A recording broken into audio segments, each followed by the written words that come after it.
Alain, propos d'un Normand. J'ai vu quelquefois, dans les universités populaires, des assemblées étonnantes. Dès que l'on discutait sur Dieu et sur la religion, cela nous amenait des prosélytes de toutes les églises, et jusqu'à des mormons. Un des nôtres, un employé que je connaissais depuis 10 ans, et dont la pensée s'est développée en pleine liberté à partir de l'anarchie intégrale, en était à rechercher le dessous de vérité positive qu'on doit découvrir en une religion.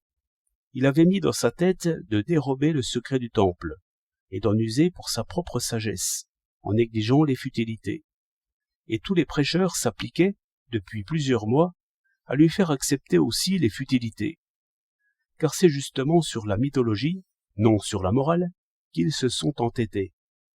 Nous eûmes donc 3 ou 4 sermons. C'étaient des conversations émouvantes qu'il racontait, des renaissances morales presque soudaines et définitives. Ainsi, chaque dieu produisait ses miracles.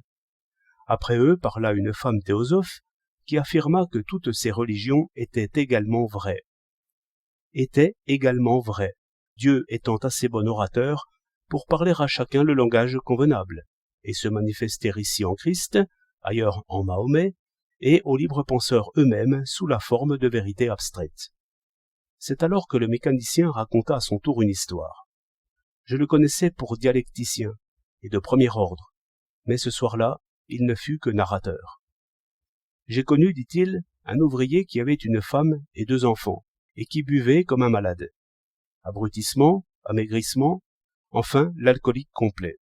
Va trouver plus d'une fois le docteur Legrain, se met au régime, sort guéri, et recommence. Le docteur disait lui-même, à ce degré, on n'en guérit guère. Là-dessus, la maman vient à mourir. Voilà cet ivrogne qui, du coup, vient trouver son docteur et lui dit que cette fois, il est bien guéri, et sans traitement, ni internement, ni rien. Le docteur n'y croit pas. Moi, je n'y crois guère. Je le perds de vue. Quelques mois après, il me frappe sur l'épaule. Un autre homme, rajeuni, vigoureux, bien tenu. Un modèle enfin. Et ses enfants de même. Aujourd'hui, il y a de cela pas mal d'années, l'aîné de ses fils travaille pour l'école Polytechnique. Il s'était animé en parlant, contre son ordinaire. Sa voix trembla un peu plus loin, et en finissant, il pleurait tout à fait. Je l'avais toujours vu imperturbable. Il y eut un silence. Puis, il ajouta, en s'essuyant les yeux, « Excusez-moi, je ne peux pas penser à cette histoire-là sans pleurer.